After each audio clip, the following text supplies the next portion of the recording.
Du livre des Actes des Apôtres au chapitre 1, versets 1 à 11.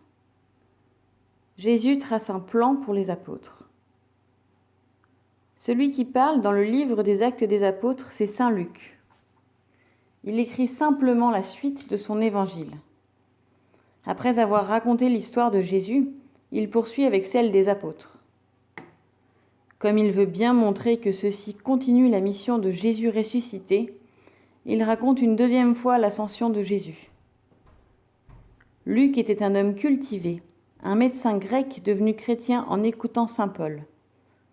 On voit qu'il commence très soigneusement son livre en l'adressant à un certain Théophile qui a peut-être financé ses recherches sur Jésus. Il commence en faisant le résumé de l'épisode précédent avant d'annoncer son plan, tel un bon devoir de rédaction. Ce qui est étonnant, c'est que si tu vas voir la conclusion du livre, tu verras qu'elle a l'air complètement bâclée. Pourquoi ça ? Parce que le livre n'est pas encore fini. L'Église continue d'écrire les actes des successeurs des apôtres en annonçant que Jésus est mort et ressuscité. On a dit que saint Luc annonce le plan de son livre. En fait, c'est Jésus lui-même qui le fait, car le plan des actes des apôtres, c'est en quelque sorte la feuille de route des chrétiens. Vous allez recevoir une force, dit Jésus. Vous serez alors mes témoins à Jérusalem, dans toute la Judée et la Samarie, et jusqu'aux extrémités de la terre. Or, les actes des apôtres vont raconter comment la force de l'Esprit Saint est descendue sur eux alors qu'ils étaient confinés, depuis 50 jours, au Cénacle avec Marie, dans le chapitre 2 du livre écrit par Luc. Puis ensuite, il est raconté comment les apôtres vont évangéliser Jérusalem, à la manière de Jésus, par des signes, c'est-à-dire des guérisons miraculeuses et des enseignements. Ce sont les chapitres 4 à 7.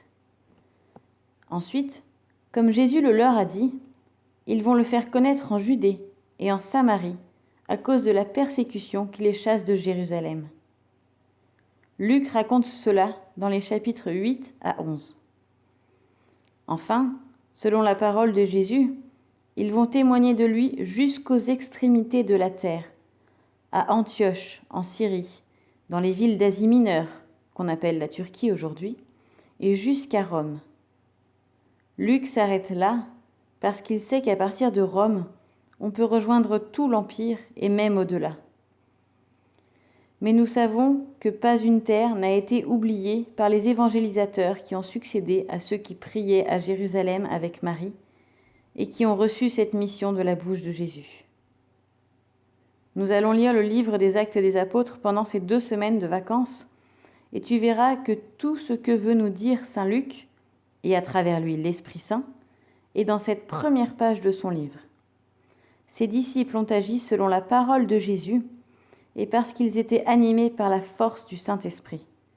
Ce n'était pas leur plan, ce n'est pas leur propre force, ce n'est que le déploiement de l'événement de la Pentecôte.